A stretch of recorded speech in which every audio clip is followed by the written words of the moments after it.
haddaan maanta u soo gudagalo arrimaha aan u dabaaldegayno waa la sheegay waqti badan inaan naga dhumiyo ma rabo hase yeeshee laba kelimo keliyaan ku darsan doonaa tacadiyada haweenka iyo gabdhaha waa mid ku baahsan dadka ku nool dunida oo dhan dhib badanna u geysta kuna xadgudba xuquuqul aadamaha ama xuquuqda qofka ku xadgudba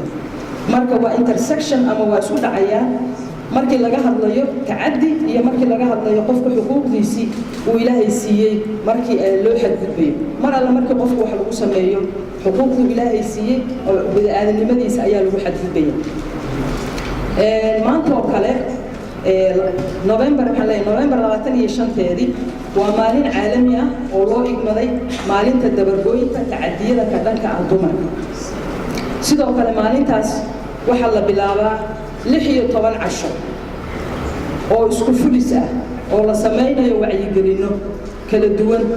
kana dhaca Puntland daafeed oo dhan haddaad aragteen pamphlet yar oo wasaaradda ay ku samaysay xafiiskeeda aysan dibadda ku soo sameyn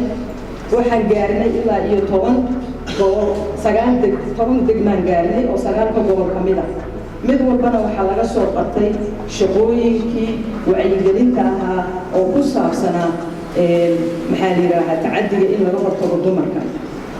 intaasoo dhanna waxaa laga caawiyey hay-adaha maanta inta fadhiyo waana ku mahadsan yihiin sanadkan Moldova waxay ka qabatay 10 goobood saan u sheegay ay ka mid yihiin Boosaaso, Carmo, Baran, Dahar, Isku Shuban, Qardho, Garowe, Boocame, Gaalkacyo iyo Buuhood wasaaradda intaasoo gaartay oo gobol ay ka qabatay shaqooyinkan mid walba laakiin kala duwan midba waxaan ku jeedinayna midba nooc ah laakiin kulligood hal ujeedo lahaa oo ah tacaddiga sida looga hortagi lahaa waxaan ku faraxsanahay inaynu maanta sida ku qoran halkudhegyada iyo boorarka munaasabadda aynu halkaan ku qabanayno labada munaasabadood oo isku beegmay hadday ahaan lahayd khatinka iyo soo gabagabaynta kaambeynkii aynu kulligeen ka wada qayb qaadanay oo lagaga hortegayay in lagu yareeyo haddaanba lagu joojin karayn meelka dhacyada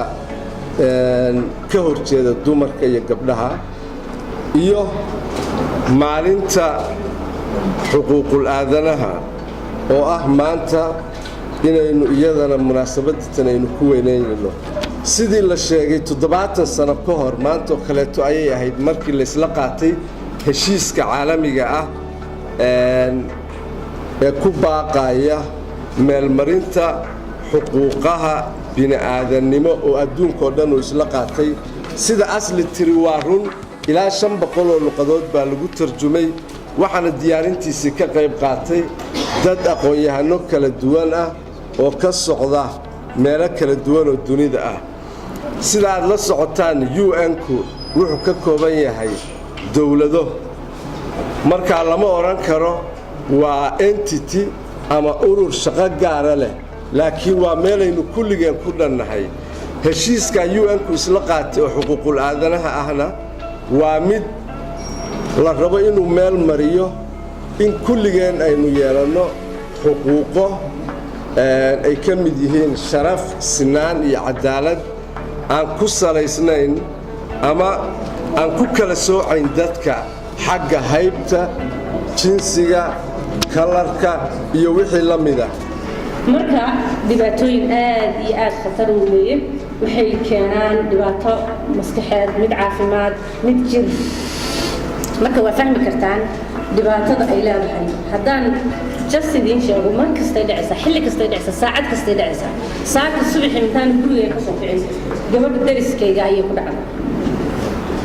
يعني ما ها وح متقانا أنا سكشيجينه it's happiness every day دنيا أنا كده عيسى درس كأنا كده عيسى هدي أيضا إن قال قبل أنا كده عي وحكده عيسى المادرتين وحكده عيسى درس كأنا وحكده عيسى قبل مساكين وأنا هيسن عد ضد حقوق الوضع قرمده مدوبي يو نقولها قرمده مدوبي يهيدا قرمده مدوبي يهيدا محلية يدولة ده كمان تيو حنسكن كاشناي إن أنا متقانا أديك بلارن كاسينو dadka ay xuquuqahan ay buuxiyaan waxa laga yaabaa hadda markii laga hadlayo xisaabaadka iyo statistikada waxaa la yiraahdaa every 1 minute waxaa dhaca intaas oo kufsi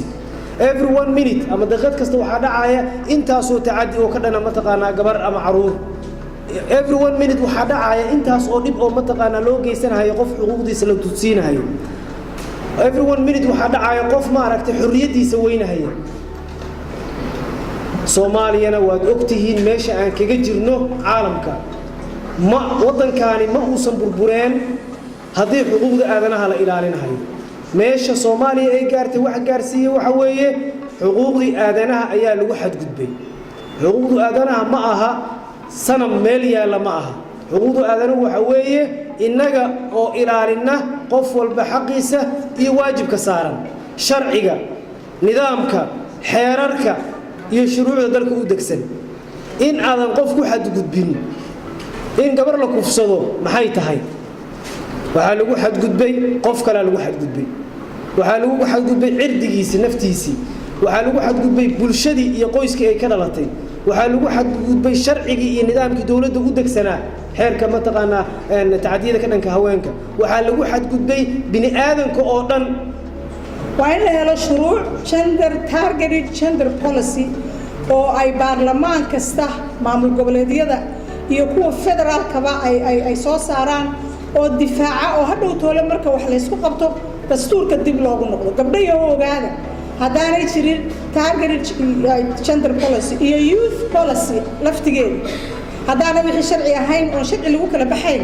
dee qof kasta dhinacuu u qaado ayuu u eeganayaa anigoo aan ku badnaanayn halkan waxaan runtii aad iyo aad bogaadin ugu jeedinayaa wasiir Maryan iyo wasiir ku-xigeenteeda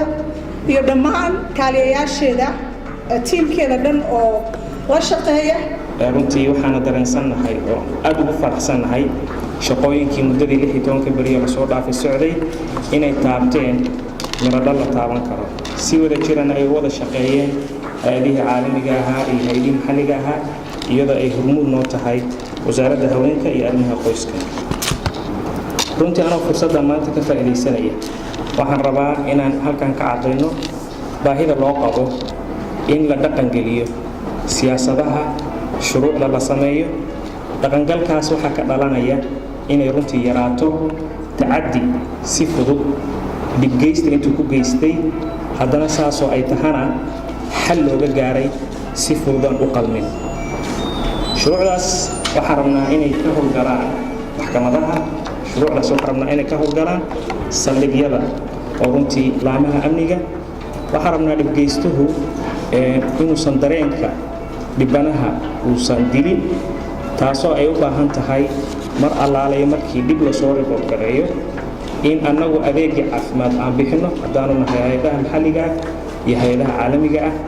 dowrka aan ka qaadanayno inay tahay inaan u qareyno dowrka aan ka qaadanayno waxay tahay in qofkaas dhibtii maskaxdiisa taabatay in laga dhayo inaan ka qayb qaadanayno in qofkaas ilaa inta uu ka dawoobayo inaan gacanta ku seexayno taas la midkeed waxaan rabnaa laamaha amnigu waxaan rabnaa inta ku howlan shuruucda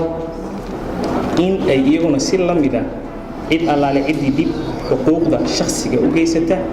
in sida sharciga ay leedahay in la mariyo waa dareensannahay xukuumaddu ma dadaal yara shuruuc la dhaqangeliya way jiraan shuruuc la baasgareeyey oo xukuumaddu iyo baarlamaanku ay baasgareeyeen way jiraan laakiin waxay u baahan tahay inay shuruucdaasi dhaqangalaan dabagal xoog in laga yeesho waxa aynu doonayno dhammaanteen waxa weeye wax diinta islaamku ina fartay oo ah inaan qofna lagu xadgudbin xuquuqdiisa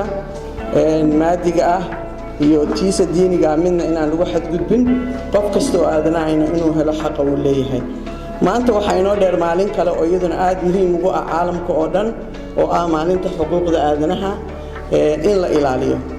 runtii qof kasta oo akhriya qodobada loo soo qaatay in lagu ilaaliyo xuquuqda aadanaha wuxuu garanayaa inay tahay diin inagoo dhan waxaynu nahay caalamka waxaan u malaynayaa 500 haddaanan qaldanayn 500 oo luqadood ayaa lagu turjumay taas waxay inoo muujinaysaa dhammaan aadanuhu inuu isku baahi yahay meel kastoo uu caalamka ka joogo xuquuqaha uu u baahan yahay waa kuwo isku mid ah waxaan u baahannahay in la wada ilaaliyo dhammaanteen